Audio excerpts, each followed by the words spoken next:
মধ্যপ্রাচ্যে Iran Israel উত্তেজনার মধ্যে যুক্তরাষ্ট্র সক্রিয় করেছে এর সব সামরিক ঘাঁটি। প্রেসিডেন্ট ডোনাল্ড ট্রাম্পের সরাসরি নির্দেশে শুরু হয়েছে এই সামরিক তৎপরতা। ওয়াশিংটন পোস্টের প্রতিবেদনে বলা হয়েছে, ইসরায়েলের ভয়াবহ হামলার পাল্টা প্রতিক্রিয়ায় যে কোনো পরিস্থিতি মোকাবিলায় ঘাঁটিগুলোকে সতর্ক ও প্রস্তুত রাখার নির্দেশ দেওয়া হয়েছে। কাউন্সিল অন ফরেন রিলেশনস বলছে, মার্কিন সামরিক বাহিনী এই অঞ্চলের অন্তত ১৯টি ঘাঁটিতে সক্রিয় রয়েছে। এর মধ্যে ৮টি স্থায়ী ঘাঁটি বাহরাইন, মিশর, ইরাক, জর্ডান, কুয়েত, কাতার, সৌদি আরব ও সংযুক্ত আরব আমিরাতে।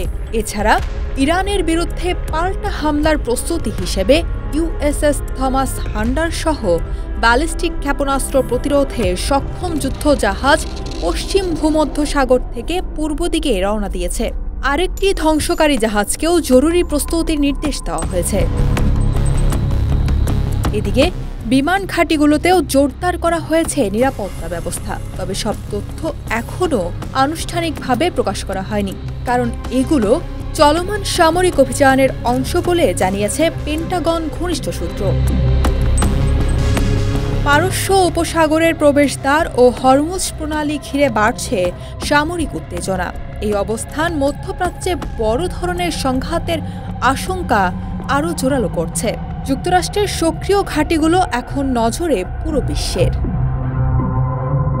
নিউজ ডেস্ক, ২৪ ঘন্টা বাংলাদেশ।